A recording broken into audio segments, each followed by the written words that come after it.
السلام علیکم ورحمۃ اللہ وبرکاتہ۔ دوستو، کیا آپ کے پاس صرف 10 منٹ ہے؟ تو آئیے قرآن و حدیث کی 10 قیمتی باتوں کو جانتے ہیں۔ بسم اللہ الرحمن الرحیم۔ 10 منٹ کی مجلس قرآن و حدیث کی روشنی میں۔ نمبر 1، اسلامی تاریخ، فاتح اندلس طارق بن زیاد رحمۃ اللہ علیہ۔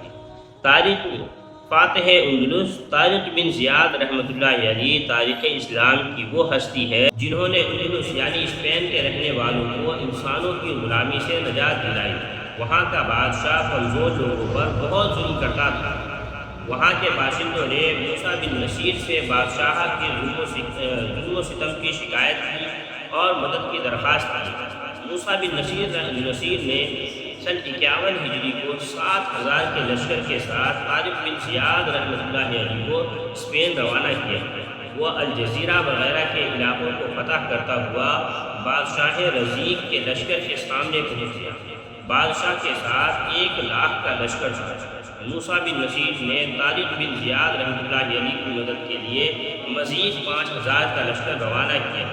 اس طرح طارق بن زیاد نے سن 92 ہجری میں کل 12,000 کی جمعیت کو لے کر 1,00,000 فوجوں کا مقابلہ کیا، اور اللہ تعالیٰ نے انہیں شاندار فتح عطا فرمائی اور یورپ پر بھی اسلام کا پرچم لہرانے لگا۔ پورے ملک میں امن و امان قائم ہو گیا، عدل و انصاف کی ہوا چلنے لگی اور ظلم و ستم کا خاتمہ ہو گیا۔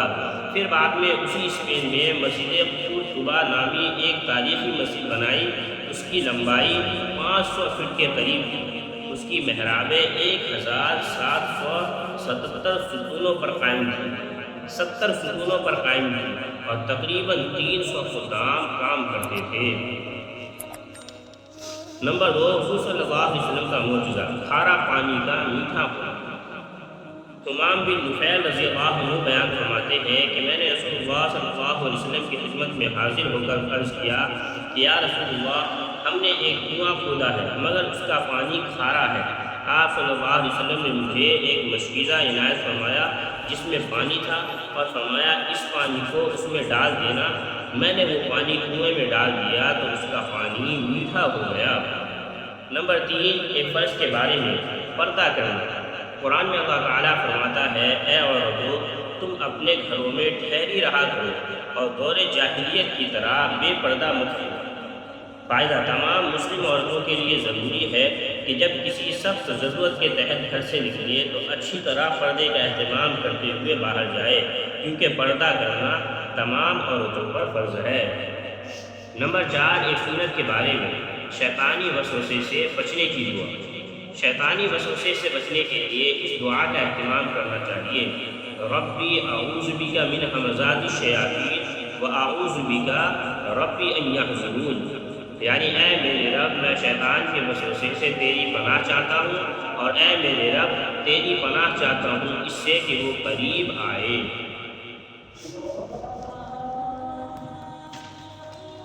نمبر 5، ایک اہم عمل کی فضیلت، مسجد قباء میں نماز کا ثواب۔ رسول اللہ صلی اللہ علیہ وسلم نے فرمایا، جو شخص اس مسجد یعنی مسجد قباء میں آ کر نماز پڑھے تو وہ اس کے لیے عمرے کے برابر ہے۔ نمبر 6، ایک گناہ کے بارے میں، منکرین کا عذاب۔ قرآن میں اللہ تعالیٰ فرماتا ہے، جو لوگ ہماری آیتوں کا انکار کرتے رہے ہیں تو وہ وہی بدبخت ہیں جن کو بائیں ہاتھ میں نامہ اعمال دیا جائے گا۔ ان پر چاروں طرف سے بند کی ہوئی آگ کو مسلط کر دیا جائے گا۔ اللہ ہم سب کی حفاظت کرے۔ نمبر 7، دنیا کے بارے میں، دنیا کا دھوکہ۔ قرآن میں اللہ تعالیٰ فرماتا ہے، اے انسان، تجھے اپنے رب کی طرف سے کس چیز نے دھوکے میں ڈال رکھا ہے کہ تو دنیا میں پڑھ کر اسے بھلائے رکھتا ہے، حالانکہ اس نے تجھے پیدا کیا اور پھر تیرے تمام اعضاء کو ایک دم ٹھیک انداز سے بنایا، پھر بھی تو اس سے غافل ہے۔ نمبر 8، آخرت کے بارے میں، جہنم کی حالت۔ رسول اللہ صلی اللہ علیہ وسلم نے فرمایا، قیامت کے دن جہنم کو 70,000 لگاموں کے ساتھ لایا جائے گا، اور ہر لگام کے ساتھ 70,000 فرشتے ہوں گے جو اس کو کھینچ رہے ہوں گے۔ نمبر 9، طب نبوی سے علاج، فقہ، سفر جل کے فوائد۔ حضرت طلحہ رضی اللہ عنہ بیان کرتے ہیں کہ میں نبی کریم صلی اللہ علیہ وسلم کی خدمت میں حاضر ہوا۔ آپ صلی اللہ علیہ وسلم صحابہ کی ایک جماعت کے ساتھ تشریف فرما تھے۔ آپ کے ہاتھ میں ایک بھی یعنی سفر جلد تھی جس کو آپ الٹ پلٹ کر دیکھ رہے تھے۔ جب میں آپ کے پاس بیٹھ گیا تو آپ صلی اللہ علیہ وسلم نے بھی یعنی سفر جلد میری طرف بڑھائی، پھر فرمایا اے ابو محمد اس کو لے لو، اس لیے کہ یہ دل کو مضبوط کرتا ہے، سانس کو خوشگوار کرتا ہے اور سینے کا بھاری پن دور کرتا ہے۔ نمبر 10، نبی صلی اللہ علیہ وسلم کی نصیحت۔ رسول اللہ صلی اللہ علیہ وسلم نے فرمایا اللہ تعالیٰ کی نافرمانی میں کسی کی اطاعت نہ کرو، اطاعت تو صرف نیک کاموں میں ہے۔ آج کے لیے بس اتنا ہی، اپنا خیال رکھیں، اپنوں کا خیال رکھیں۔ اللہ حافظ، السلام علیکم۔ آج کی ویڈیو اچھی لگی ہو تو ویڈیو کو ضرور لائک کریں، شیئر کریں اور کامنٹ سیکشن میں ضرور بتائیں کہ آپ کو آج کی اس ویڈیو میں کون سی بات یا کون سی قرآن و حدیث کی بات سب سے اچھی لگی، ضرور بتائیں۔ اپنا خیال رکھیں، اپنوں کا خیال رکھیں۔ اللہ حافظ، السلام علیکم۔